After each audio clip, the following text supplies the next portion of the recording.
Welcome back, guys. Got some absolutely catastrophic condo numbers to go over here today. Just got the newest stats from the Florida Association of Realtors. And some of the things I'm going to show you are absolutely shocking. And not just to me. I think they're really going to blow you away. Where I am today in Welland Park, downtown Welland Park, Sarasota County, they've seen double-digit price declines year over year on their condos and townhomes. And wait till you see Miami. Like, Miami numbers, I'm losing sleep over the Miami numbers. I can't wrap my head around it. I cannot get my brain to register what is going on there. We'll take a look at Miami, Tampa, many other areas, obviously through Southwest Florida, and the state as a whole in this video. We're going to deep dive into a lot of these numbers because we haven't covered condos in a while, and it just seems to just keep getting worse and worse and worse. And where I am today, they are building, I would say, a fair amount of condos and townhomes in Welland Park. Villas too, if you would consider them in there. I don't know if they do, but the new construction is even having a really hard time moving these properties because the asking prices are, I don't believe they're in line with the carrying cost. I don't believe that even the new construction asking prices justify what it takes to carry some of these things. I mean, on condo fees around here, or like a coach home, you could be looking between $650 to $800 a month. Yeah, Grand Paradiso across the street, same thing. You know, $700 condo fees and potentially a master association on top of that. So I think that they're going to struggle with the pricing here, but we'll get back to that. Let's jump into the numbers. We'll kick it off with the entire state. Closed sales for condos and townhomes down 20% across the state of Florida, guys, year over year. And this is all going to come from the Florida Association of Realtors data. This is where I'm pulling this at May with a lag a month behind. So this is usually about the time the month after that I get these numbers. And it's looking like median sales price is down 6.1%, average sales price down 2.7%. And that might not sound like a huge decrease, but for the entire state as a whole, it is. We really haven't even seen these numbers go negative that much this year. So very interesting. Inventory of active listings ballooning 28% from last year. So we've got a 30% increase almost in the number of townhomes and condos listed, while a 20% decrease in sales. And if you guys have watched my channel before, you know that that's going to mean a big bump in the month supply of inventory. And it sure does. It's 10.3 months statewide, which is so far in buyer's market territory. It's not funny. It's absolutely crazy to see a number like that on a statewide metric when usually I've only seen that in Southwest Florida. And as I walk through Welland Park here, I don't know if you guys keep up on the activities down here, but you can see they are expanding the downtown area. This was, last time I was here, was not as advanced. So they're going to keep building this out, and I suspect over the years, this is going to be quite the project by the time it's done, but it's interesting what they're doing here. And we'll probably try to get you in some condos as well, just to kind of show you the new construction that they're building here, because they are building new construction condos, and it seems like they're having a hard time moving those as well. Sarasota County has seen double-digit declines in their median and average sales price for condos and townhomes as well since last year. Their closed sales also down 20%, echoing the state. So starting to see a pattern here. The median sales price fell 12.8% and the average sales price fell 10.5%. There was a 23% increase in the number of active listings from May of 24 to May of 25. And that's interesting because this is the time that we're expecting to see things cool. We're expecting to see things get taken off the market, not an increase in listings from last year, but we did have a really big boom throughout all of the selling season. So, you know, even if people are delisting and things are coming off the market, maybe it's just too much of an avalanche still. Now, their month supply of inventory, not as bad as the state as a whole, sitting at 9.2 months, which is still very high. It's still it's an enormous increase from last year when it was 6.3 months. That's a 46% increase. So same thing happening in Sarasota that's being echoed around the state. We got closed sales way down, listings way up, prices here down double digits, and months supply of inventory going through the roof. And we're going to work our way through the southwest coast, but I'm telling you guys, wait till you see the numbers in Miami-Dade. Crazy. They don't even make sense to me. Doesn't even make sense to me. So let's head south from here. Charlotte County, also a 20% decrease in sales. We're seeing a trend, are we not? You're going to see a lot. Average sales price in Charlotte County down 6.8%, median sales price down 12.1%. So their active listings are up 26% year over year, sitting at 13.6 months of inventory, numbers that have not been uttered since the great financial crisis, I assure you. Since the years of 2009 to 2013, we have not seen this many months supply of inventory on the market in Charlotte County. Continuing down to Lee County, sales not diving as bad, only down 7.4% year over year. Their median sales price down 8.8%, average sales price down 7.5%. So still pretty big price declines, but the closed sales are not as drastic in the drop like we saw in Sarasota and Charlotte. Their month supply of inventory, however, is 13.2. So right up there with Charlotte County. That's a 57% increase from the previous year. Active listings also up 20.5%. Okay, all right, guys, hold on for this one. Here comes Miami-Dade County. Sales dropped 25% year over year. That's the biggest number I've seen in this review right here. Their inventory is up 39%. One of the larger spikes as well. Month supply of inventory of condos and townhomes in Miami-Dade County, 14 months, higher than anywhere else we've seen. So what do we have for price declines? Because, man, that's a huge drop in sales. That is a very, very big increase in inventory month supply, bigger than anywhere else we've looked so far. Median sales price, 0% moving. Nothing. Nothing. No measurable change at all year over year. Crazy. Average sales price up 20%. So that kind of blew me away, guys. Like, this is one of the worst areas for a drop in closings and an increase in inventory, and average sales price is up and median sales price is unchanged. It's insane. Their listings are up 40% year over year. Now Tampa's super weird as well. Sales down 29%, even more than Miami. A 30% drop in the closed sales year over year in the Tampa MSA.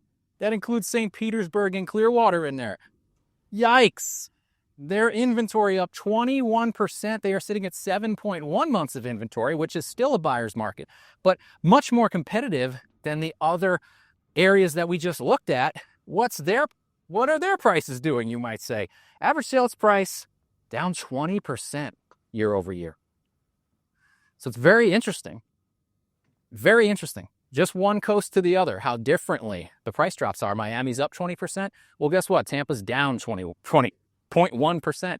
Their median sales price is down 8%.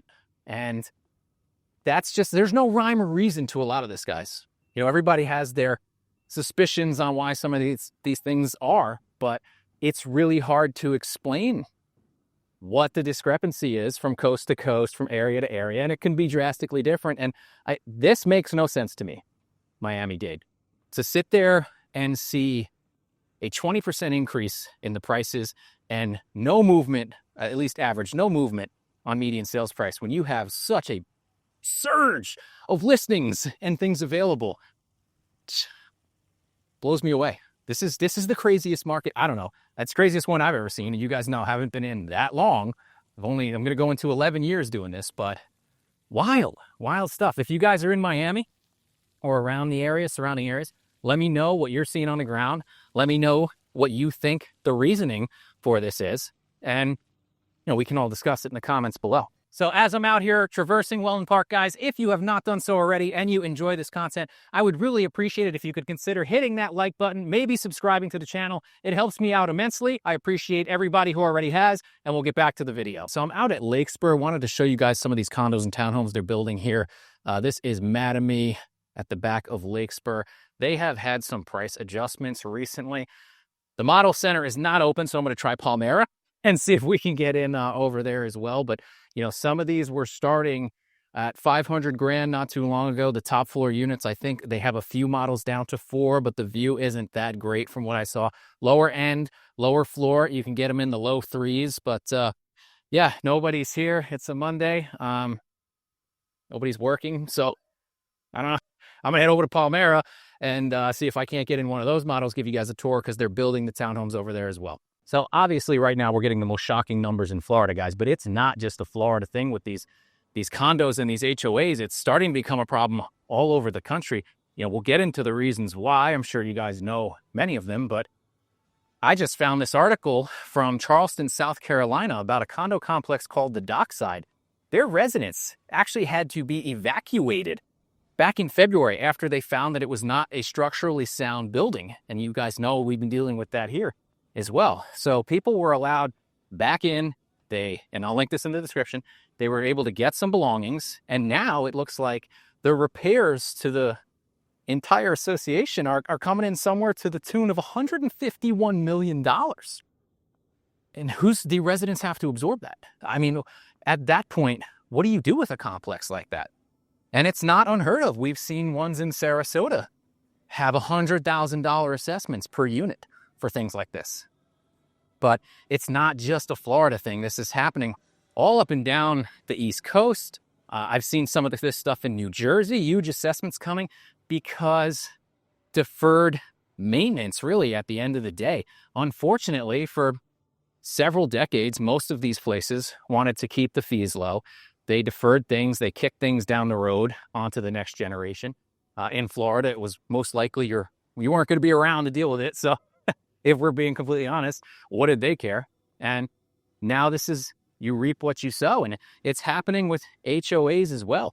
You know, it's not just the insurance cost. It's not just the repair cost. It's the inflation of everything. I have a HOA community that I grew up in Pennsylvania, and I keep tabs on it. And when we moved there, we had 3 pools, tennis courts, all kinds of playground equipment. And I think the dues were like $1,200 a year. I mean, paved our roads, 300 miles of roads. It was crazy. Well, the dues have not changed much in the past 20, 30 years. And now they've lost 2 of their pools. Their clubhouse has fallen apart. They can't use it. And you can't keep dues at that price and expect to have these kind of amenities. And I think a lot of HOAs are going to start to deal with this around the country, have to make tough choices. What I've seen happen here is most of the HOAs jack up their fees and people seem to be able to absorb it. But, when you think about running a community of that size, like I mentioned, with 3 pools and all these other amenities, and your dues are ostensibly under $120 a month, those days are gone. I mean, places I live in, you're talking $600 a month just to pave the parking lot and have a heated pool. That's it. And, cover our insurance and things like that. But those days are over. I think we're going to probably start seeing a lot of that just expect most HOA fees, if you have access to decent amenities and proper coverage, just really be between $400 and $700 a month. That's basically what I think a lot of stuff is going to. Just like the new construction here is starting off at those prices. Okay, so I was able to make it over to Palmyra and get into these condo models. These are a little different than the ones they have at Lakespur. Lakespur, they have 4 models here. It seems like they have 2. These are much bigger. I'll take you through the bottom floor model, which is the Acacia. Okay, guys, so I'm coming from the side here. That's the 2-car garage out in front. Each of these units has a 2-car attached garage, which is awesome. And as we enter here, you can see this is a very spacious condo. I mean, it has 2 sets of triple sliders right there, an enormous lanai with a great view of the lake, but the living area is over 1,900 square feet, which for this style of condo in Southwest Florida is kind of unheard of. I love the size of this den office area. Sometimes with the double doors, they can start to get a little crammed, especially when they're open, but I don't feel like that happens in this one. I'm going to take you down the hallway to the guest bedroom. That is your garage entrance at the end of the hall. This is actually a 2.5 bath, so your half bath is here. I kind of feel like it's overkill. I don't know. My wife argues with me that she really likes it, but there's another bathroom right down the hallway, so maybe it's guy brain. I have no clue. This is obviously your laundry utility room. As we spin back out here, this is going to be the guest bedroom, which is a good size in and of itself. It's right off of the garage entry, so you could keep privacy here if people don't come in the main entrance. This is your second bathroom. It's designed for the model, so it's not the way it's supposed to look, so I didn't bother going in there, but those are your two bathrooms. I just feel like they're a little close together. A no formal dining area, but plenty of space for the table there. The kitchen is a good size. I like the pantry size, and when you spin around, and by the way, this is a cooktop. This is not a gas situation here. Sometimes people ask me, is it all well and gas? Not necessarily all of it. But you have the microwave, the oven, and look at the view here. This place is big for this style of unit. And of course, everything here has impact glass. So you're not dealing with hurricane shutters. The lanai is a great spacious area as well. If you can get one that looks on the lake, great. Some of them look at the roadway. So one more spin will take you into the primary bedroom or owner's suite. Again, a fairly decent size. Got a little bit of an odd wall there with the mirror on it. Just kind of a weird shaped room, but I don't feel like it cuts off too much space. The bathroom is enormous. The double vanity, look at the size of that thing. Your privacy toilet is here on the left, and they have a stand-up shower, all tiled to the ceiling. And you get a nice expansive walk-in closet here as well. So we'll do one more spin back out to the primary. I'll take you through the bathroom again because I like to see it from the other angle. I like to see it coming in and coming out. I could end the video there, but as you can see, very, very lengthy. And then one more look into the primary. We'll get back to the video. All right, guys, so let me know what you think about those condos. And this is the location down the street from Palmyra that they're going to be building the new playground. It's going to be called Park 87. I'm getting Babcock Ranch vibes down here. And I got to tell you, I'm not hating it. I'm kind of liking it. So I will spin you around across the street here. This is Palmyra, where they're building. So it's going to be, that's the back of Welland Park Golf and Country as well. They're coach homes back there. So it's going to be really, really close. I'm glad they're putting basically a dedicated playground in here because the one in downtown is just way too small. So it's interesting to be able to walk through here and see this, what I always think is going to be a future city kind of develop. Here's all the builders they have in Palmyra. I have toured some of these, the ones I've been able to get into on the channel. I will continue to do so and hopefully have some more models as they progress. But as you can see, they've still got a long way to go. Palmyra's really just getting off the ground.